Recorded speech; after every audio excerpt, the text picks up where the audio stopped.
Good morning mga kamama! Luto tayo ng ginatang papaya at kalubasa. Meron tayong half na papaya dito. Tira pa natin na last week. Hindi siya na hinog. So, kuha tayo ng baba. Maliit lang na kalubasa. So, meron tayong kalubasa. Kuha tayo sa baba. Asan kayo? Ito yung isa. Asan ba yung... Ayan, naipit na yung isa. Wait, bakit si Papa naman? Bakit? Yun. Dito yan. Kuha tayo ng... Try natin tong maliit na to. Kasi maliit. Yan. Ito itaas natin. Itong maliliit. Yan. Iwan muna natin dyan yung malalaki. Lahat yung mga hinog na yan, ilalagay natin sa ziplock at ipipreser na natin mga kamama. Kasi baka ma-overripe ay masayang. Yung medyo matigas-tigas lang na hinog ang ating ilalagay muna dyan. Pag medyo hinog na, ilalagay na natin sa ziplock. And then freezer. Try natin itong biyaking isang maliit na to kung pwede pa.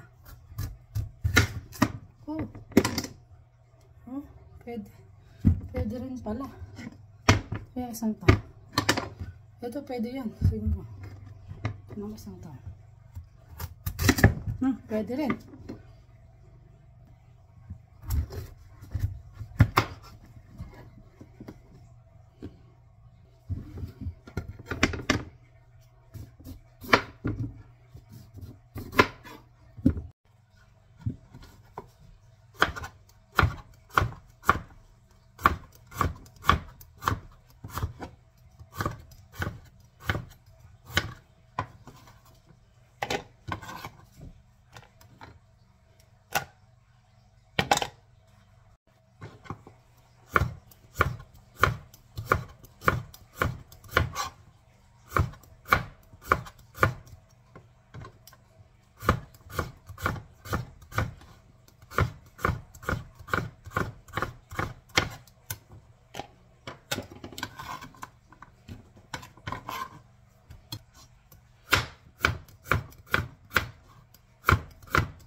So, ayan, lalagyan natin siya ng dilis. Konti lang pang palasa. So, ayan, ito lang yung ating sangka. Meron tayong gata. At meron tayong dilis.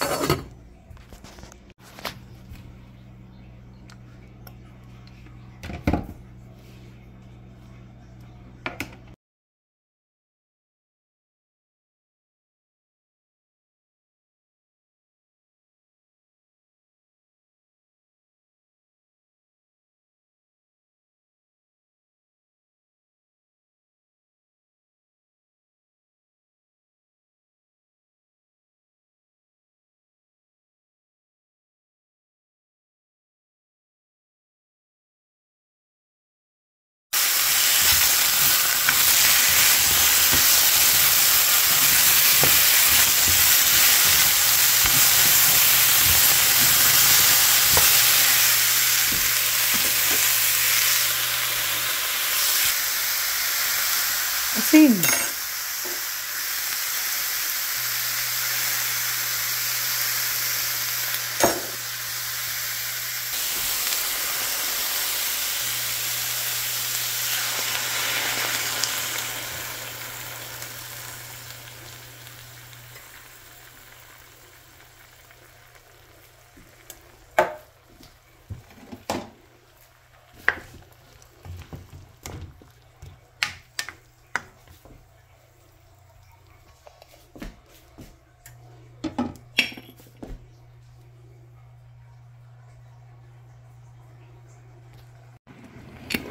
Oh, wow.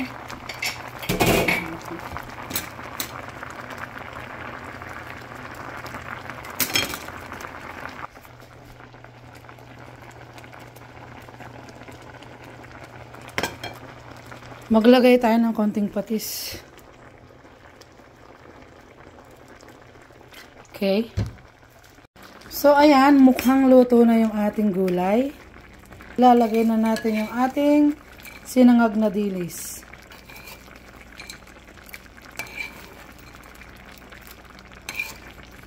Pangpalasa lang yan.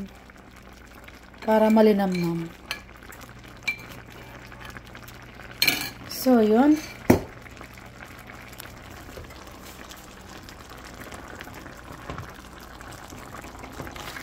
Ihalo natin. Mas maganda kung may talbos siya kahit anong talbos. Kaso wala tayong talbos ngayon. Di tayo nagpunta sa bilihan ng mga gulay. Ito, tira-tira ko lang to sa rep yung papaya. So, ayan. Luto na yung pananghalian nating gulay. Masarap, mga kamama. Mga kamama, lalagyan natin ng pang-balance. Bali, para ano. Nilagyan ko po ng kaunting sugar. So, ayan, luto na ang kalabasa at papaya nating ginatan with dilis. Yum, yum, yum!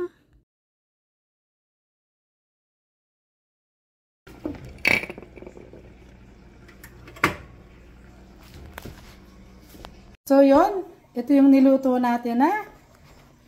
Ginatang kalabasa, papaya with dilis, mga kamama. Ayan. Pampano. Meron din tayong pampano, medyo nasunog. Titikman na natin yung ating gulay. Kain tayo, mga kamama. Thank you, Lord, sa food. Salamat po. So, yan. Yummy. Perfect. Try nyo, mga kamama. Thank you for watching. Yun lang po ang vlog natin. Bye-bye.